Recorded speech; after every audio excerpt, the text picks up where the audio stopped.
नमस्कार नाशिककरांनो, आज पहिल्यांदा मी तुम्हाला या मंदिराची काही सुंदर झलक दाखवतो।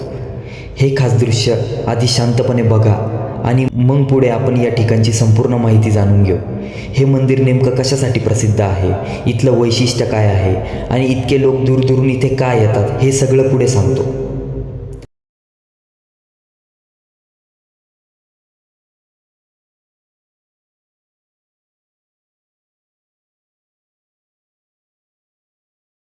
नाशिकपासून फक्त 20 किलोमीटर अंतरावर त्र्यंबकेश्वर जवळ वसलेलं देवबाप्पा माऊली धाम आश्रम एक अतिशय सुंदर आणि आध्यात्मिक स्थान। मी जेव्हा मंदिरात प्रवेश केला तेव्हाच वातावरणात एक वेगळीच शांतता जाणवली।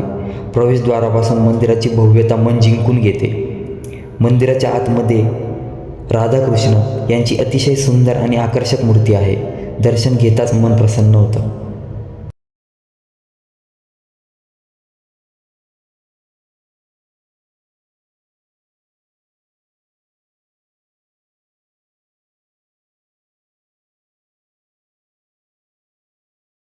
मंदिराच्या आत पुढे गेल्यावर तुम्हाला संत ज्ञानेश्वर माऊलींची भव्य मूर्ती पाहायला मिळते।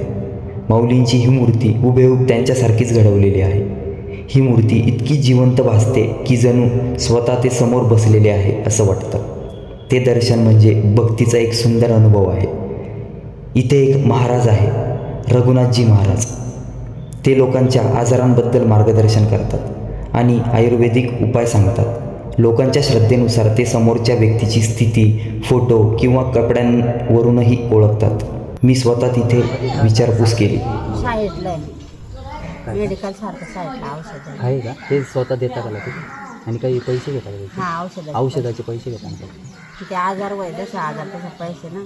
आणि लांबून लांबून लोक येतात। पारी ती बिहार कर्नाटकून पूर्ण आले। गुजरात, कर्नाटक, उत्तर प्रदेश अशा दूरदूरून भागांमधून लोक इथे येतात, म्हणून तुम्ही इथे मोठी गर्दी पाहू शकता। खरंच सांगतो, ही मंदिर खूप भव्य आणि मनाला शांती देणारं आहे।